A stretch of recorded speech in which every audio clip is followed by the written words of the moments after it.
আজকে যে অভিষেক ব্যানার্জি যে রাস্তায় বেরোলে ডায়ে পুলিশ, সামনে পুলিশ, পেছনে পুলিশ, বাঁয়ে পুলিশ, ডায়ে পুলিশ, আর রহে পদার রহে রাজপুত্র অভিষেক ব্যানার্জি, এগারো পুলিশ সাইরেন, পুই পুই পুই পুই। ছেড়ে তুই হুলিদাস পাল, হ্যাঁ? গরু চোরের মাথা, বালি চোরের মাথা, ইট চোরের মাথা, লিপস অ্যান্ড বাউন্সের চুরির মাথা, ভুয়ো 7 লক্ষ ভোটে জেতা। সে আবার বলে আমি ঘর ভাড়া দিয়ে খাই। নির্বাচন কমিশন লিখে দিয়েছি। আমি সেদিনকে বলেছিলাম যে লিপস অ্যান্ড বাউন্স কোম্পানিটা কার? অভিষেক ব্যানার্জি, তোমাকে জবাব দিতে হবে। তুমি তো ঘর ভাড়া দিয়ে খাও। শান্তিনিকেতনটা কার? জবাব দিতে হবে। কিন্তু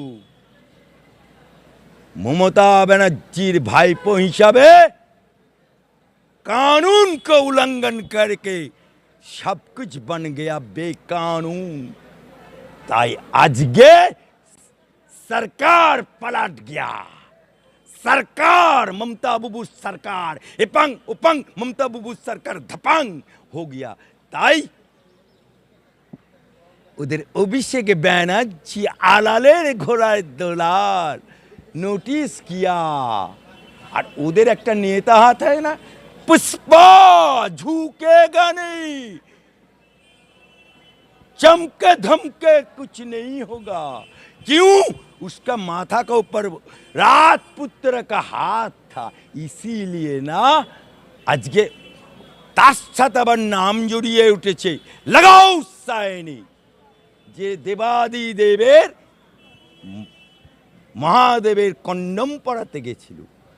যে সায়নী ঘোষ সভাতে গেলে বলে ছেড়ে দে মাঝি, পাল তুলে দে মাঝি, হেলা করিস না যাবি মাজারে বলে গান ধরে। সেই সায়নী ঘোষ চিকন চাকুন ডাকুর ডুগুর অভিষেকের নজরে পড়ে এমপি হয়েছে। এবারে ঠেলা সামলা। जो काट खाएगा वो अंगार हागेगा, जो पाप करेगा पाप किसी को छोड़ता नहीं। अमार रसूल बोलছে, अमार खोदा बोलছে, जो गुनाह करेगा उसको साजा इस दुनिया में होगा। जे गुनाह करबे, যে পাপ করবে এই দুনিয়াতেই তাকে সাজা ভোগ করতে হবে। এটা মুসলমান ধর্মে বলছে, আমি ইসলাম ধর্মাবলম্বী হিসাবে বলছি।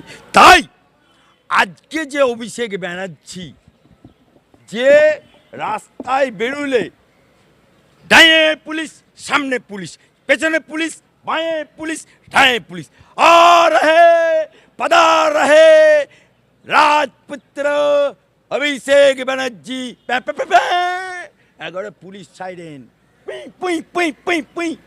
ছেড়ে তুই হুলিদাস পাল, হ্যাঁ?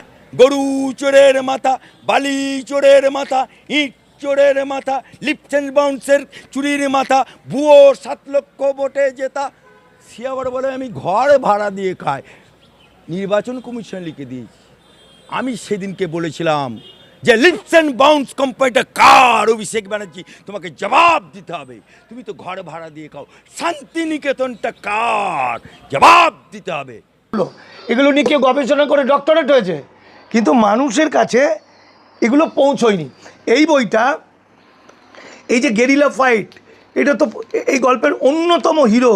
এ তো শুভেন্দু অধিকারী, নামও তার শুভেন্দু অধিকারী, তার বাবার নামও শিশির অধিকারী, তার দিব্যেন্দু অধিকারী একটা চরিত্র, তার ভাই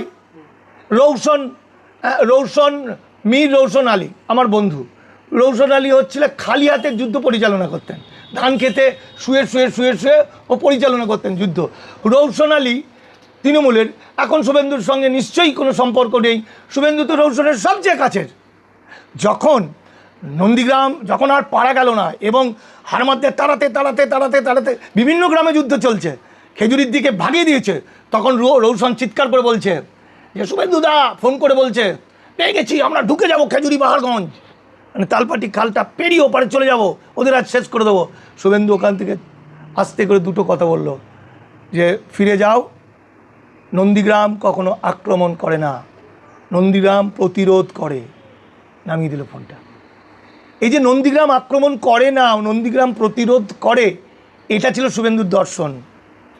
মুখ্যমন্ত্রী এই যে বুদ্ধদেব ভট্টাচার্য 14ই আগস্ট 14ই মার্চ যখন গুলি চলল ওখানে ভাঙা বেড়ায়, তার আগের দিন অনেক রাত্রে শুভেন্দু অধিকারী ফ্যাক্স করে বলছে, আর একবার ভেবে দেখলে হতো না, আপনারা যদি গুলি পুলিশ পাঠান ম্যাসাকার হতে পারে, দয়া করে এই ভুলটা করবেন না। কে লিখছে? শুভেন্দু অধিকারী। কাকে লিখছে? বুদ্ধদেব ভট্টাচার্যকে লিখছে, তাই তো? তো এটা সাহিত্য। সেই সময় পর্যন্ত শুভেন্দু অধিকারী কেমন ছিলেন তার। আচ্ছা, আপনি শুভেন্দুকে তো ভালোই বাসেন দেখতেন, কথা বলতে বলতে চোখের জল এসে যাচ্ছে। চোখের জল আমার শুভেন্দুর জন্য আসেনি। আচ্ছা, চোখের জল আমার এসেছিল ওই একটা কি কথা বলতে গিয়ে এসেছিল আপনার গুরুদেব। আমার হিমাংশু দার, আমারও গুরুদেব, শুভেন্দুরও গুরুদেব, হিমাংশু হালদার। শুভেন্দু এখন মন্ত্রী। বাই চান্স যদি এই ভিডিও কানে যায়, শুভেন্দু ঘরে বসে থাকবে, ও লোক পাঠাবে হিমাংশু দার কাছে। 90+ হয়ে গেছে আমার গুরুদেব, এখন 5-7 দিন 10 দিন কাউকে কথা বলতে পারছে না। আমি কাল ফোন করেছিলাম, সব ভুলে যাচ্ছে, বুঝতে পারছো? মমতাদি গাড়ি করে যাচ্ছে, গুরুদেব হেঁটে যাচ্ছে, গাড়ি দাঁড় করিয়ে গুরুদেবকে এসে প্রণাম করেছে। হিমাংশু হালদার, জনস্বার্থ পত্রিকার এডিটার। যাই হোক, এটা আমি যেটা বললাম, এটা গণ আন্দোলনের শুভেন্দু। কিন্তু যখন ফ্যাসিস্টদের প্রতিনিধি শুভেন্দু অধিকারী হবে, বা আজকের যে শুভেন্দু অধিকারী আমরা কিছুদিন ছাড় দিচ্ছি, কিন্তু যদি দেখা যায় এই যেভাবে ইমপ্লিমেন্ট করছে আরএসএসের নীতি, ইমপ্লিমেন্ট করতে বাধ্য হচ্ছে, আলটিমেট জনগণের ক্ষতি হলে তখন তার সামনের সারি থেকে লড়াইয়ের কে থাকবে? আমি থাকবো মানিক ফকির। আমাদের লড়াই নীতি আদর্শের বিরুদ্ধে, ব্যক্তির বিরুদ্ধে নয়। ব্যক্তি শুভেন্দু অধিকারীর বিরুদ্ধে প্রচুর গালাগালি দিয়েছি। আমি কেন দিয়েছি? শুভেন্দু গালাগালি দিয়েছে। আমি জীবনে কোনোদিন তৃণমূলের কাছে দুনিয়া পয়সা নিইনি, কোনো পদে কোনো দিন যাইনি, অথচ শুভেন্দু অধিকারী বলেছে কি ওই চিটিংবাজ আমার প্রসঙ্গে মানিক ফকির। আমি জীবনে কারো দুনিয়া চিট করেছি? শুভেন্দু অধিকারী মিথ্যা করে বলেছে যে আমি 50,000 লোক নিয়ে গিয়ে মুর্শিদাবাদের দাঙ্গা লাগিয়েছি। আমার কথায় 5টা লোক আসে না, তো 50,000 কোথায় পাবো? শুভেন্দু অধিকারী বিরোধী দলনেতা, সে তো এই মিথ্যা কথাটা বলেছে যে আমার বিরুদ্ধে এনআইএ FIR হয়েছে, এনআইএ হয়েছে। কই, আমাকে তো কেউ গ্রেপ্তার করেনি। তখন আমি গালাগালি দিয়েছি, আগে জুতোগুলো মারবো বলেছি। সিএ নিয়ে যে মিথ্যাচারিতা চলছে, সেদিনও চলেছে, আজও সিএ সার্টিফিকেট নিয়ে চলছে। সেই শুভেন্দু অধিকারী যখন মিথ্যা কথা বলছে, তখন শত শত চ্যানেল দেখিয়ে দিচ্ছে। আর আমি যখন চরম সত্যি কথা বলছি, তখন কোনো চ্যানেল দেখাচ্ছে না। তাহলে চ্যানেলের দৃষ্টি আকর্ষণ করতে গিয়ে আমাকে এমন কিছু ক্যারিকেচার করতে হবে, মারবো, ধরবো, খিস্তি করতে হবে। সঙ্গে সঙ্গে আমার দিকে নজরটা ঘুরে গেল। আমি শুভেন্দুকে মারবো বললাম, তো 1.5 কোটি লোক আমার ভিডিও দেখলো, তখন সত্যিটা জেনে গেল। এটা কৌশল।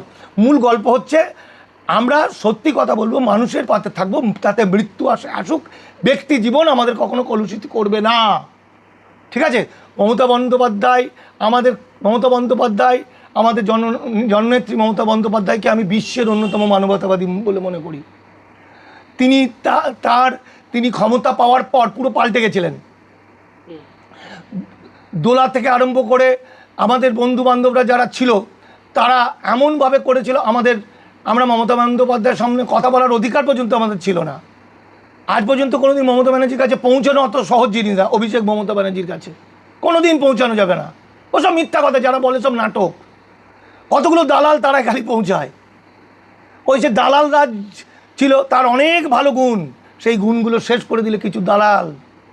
সেদিন আমাকে ব্রাত্য বলছে, আমার প্রিয় বন্ধু, আমার খুব বন্ধু ব্রাত্য বলছে, আসলে মমতাদির কাছে তোমাকে পৌঁছতে দেয় না তোমারই বন্ধুরা, কারণ তুমি তো খুব টকেটিভ, তুমি তো খুব কথা বলতে পারো, তো এরা ভয় পায়। মমতাদির কাছে পৌঁছানোটা আমার কাছে বিষয় ছিল না। বিষয় ছিল মমতাদিকে বলতাম SIR এর সেকেন্ড পেজটা NRC, এইটাই আমি বলতে পারলাম না বহু চেষ্টা করে। অভিষেকের অফিসে গেলাম, সুমিতকে জানালাম, ওর সেক্রেটারিকে, কিন্তু অভিষেকের কাছে বলতে পারলাম না। ফলত সেটা আমার দেখার দরকার নেই। আমি কোনোদিন চেষ্টাও করিনি মমতা ব্যানার্জির কাছে পৌঁছানো। কিন্তু আমরা তো লড়াই করেছি একসঙ্গে, শিবু নন্দীগ্রাম লালগড়, তখন তো আমরা ঘনিষ্ঠ ছিলাম, তখন তো আমরা খুব চেনা ছিলাম। আজকে তিনি আবার লড়াই করবেন। এখন রাষ্ট্র ক্ষমতা রাজ্য বা রাষ্ট্র ক্ষমতা বিজেপি RSS। এখন মানুষ আসল জিনিসটা, আসল মালটা এখন আসবে, নোংরাগুলো বেরিয়ে যাবে। এখন মমতা ব্যানার্জি লড়াই করবে। এই লড়াইয়ে হতে পারে আমিও মমতা ব্যানার্জিকে সাথ দেবো। আমি তো বাচ্চা, আমি একজন লেখক মাত্র। মমতা ব্যানার্জি ফুটপাথ থেকে উঠে আসা আজকে বিশ্বের অন্যতম একজন মানুষ, এবং তাকে যেভাবে অপমান করা হয়েছে, যেভাবে অত্যাচার করা হয়েছে, এটা আমি মেনে নিতে পারিনি। আর এর জন্য দায়ী নওশাদ থেকে শুরু করে মুসলমানদের একটা অংশ, যেভাবে গালাগালি তাকে দিয়েছে জানি না সব। আমি তবুও শেষ কথা বলবো, শুভেন্দু ভালো করে কাজ করুক, মানুষের কাজ করুক, এবং শুভেন্দু আজকের যে শুভেন্দু